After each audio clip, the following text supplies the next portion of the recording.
All right, we're ready for our next video question.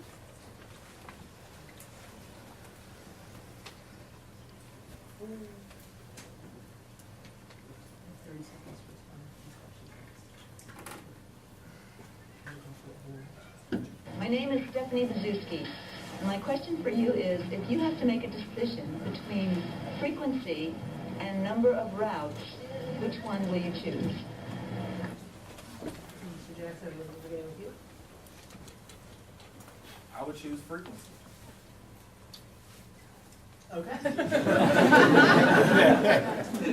Montero?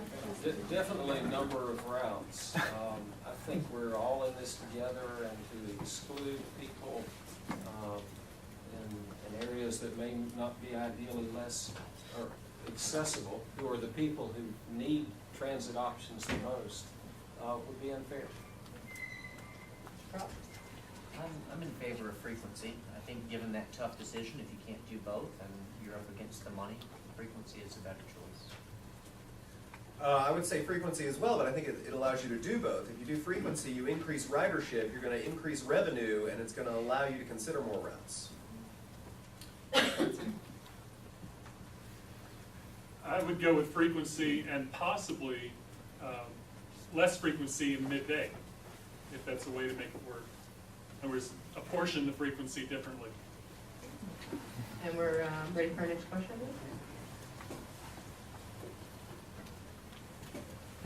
Joe Simpson. I would like to know what City Council has to say about Sunday service for Asheville public transit. How do you argue against Sunday service, frequency of service, more service, all the above service, with one exception? How do you pay for it? When you're subsidizing 5 tax dollars for every $1 of revenue, give or take, that's a pretty tough figure. And all these things that everyone is talking about, they all sound good. I'm sure you all enjoy hearing them, but we have to be realistic. And when you start talking about frequency and these other things, the costs, unfortunately, skyrocket. Okay. Thank you. We're now going to go to our individual candidate questions from the consent. Okay. Oh, I'm sorry.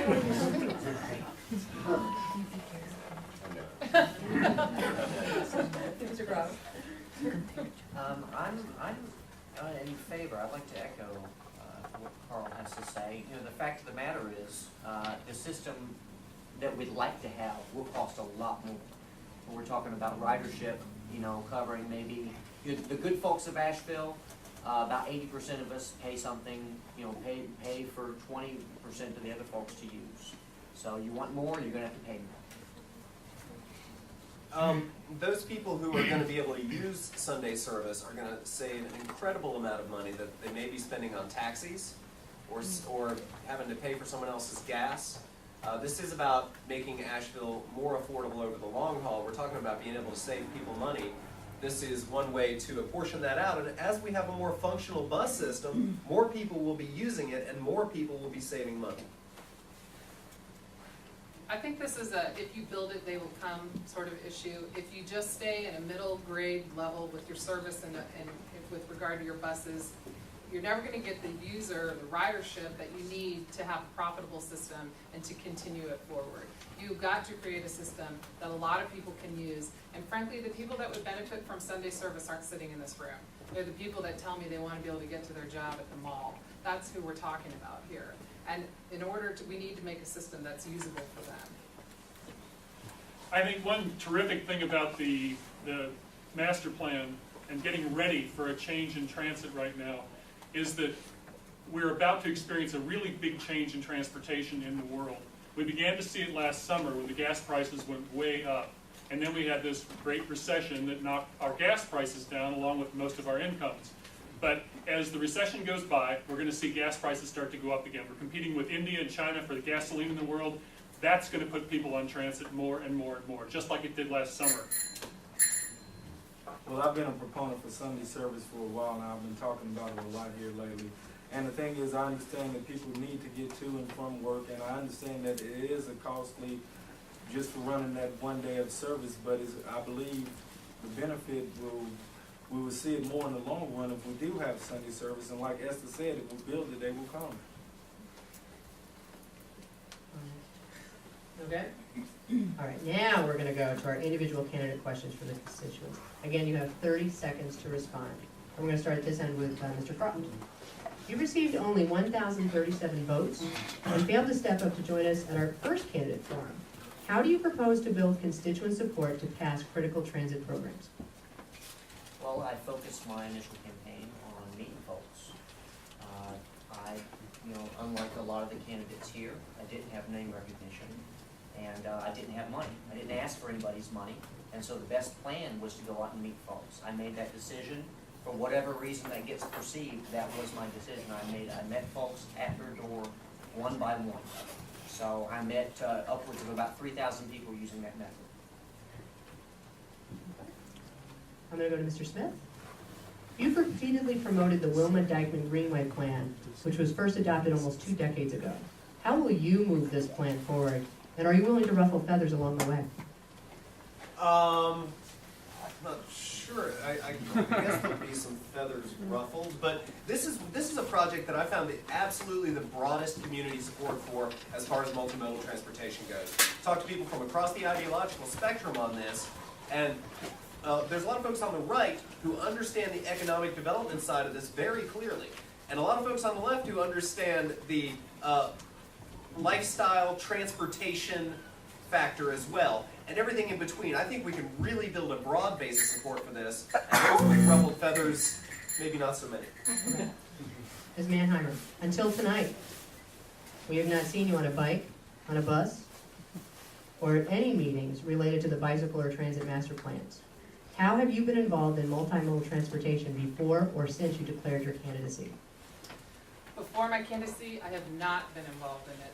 However, I haven't been relaxing. I have, in addition to my job and my family, I've thrown my passions into other areas. I do a lot of community work with the Jewish Community Center, where I've served on the board 7 years, and I'm on the Asheville Board of Adjustment. What you need to know about me is that I do support these multimodal plans, and that if elected, I would endorse them and I would do what I can to push them forward. Mr. Bothwell, you've been caricatured as a folk-singing, composting liberal. How do you promote multimodal transportation without making it seem like a fringe issue? Excuse me a second.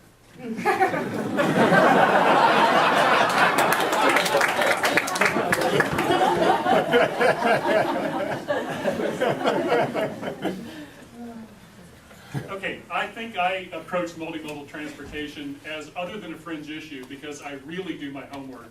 I may be a composting, whatever else was said there, guilty. Folk singing. Folk singing, love folk songs, especially road songs. But the thing is I do my homework. I've been covering, for instance, the I-26 connector since 1992. I've seen the DOT lie to this community over and over and over again. They've told us we'd have gridlock in this town, that we didn't have 8 lanes by 2000. They're wrong. Mr. Jackson.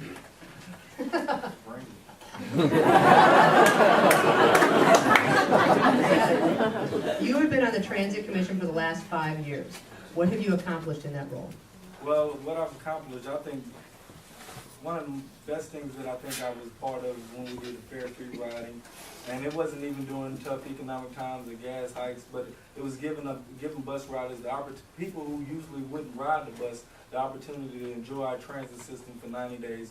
And I thought it was a great idea, and it increased our riderships, and from looking at it, the numbers did not fall, it's sustained, and it's continuing to grow, thanks to the fuel issue. And a lot of people know how to use the bus now.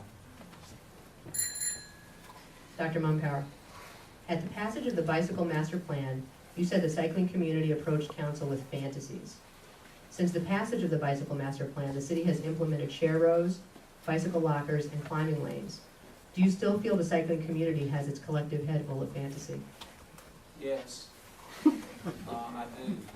When you look at our topography, when you look at the fact that America is bankrupt, when you look at our density and all the other realities we've got here, and traffic patterns, where roads are set up, I think the bicycle plan is mostly fantasy, and it's going to be very difficult and very expensive to pull it off.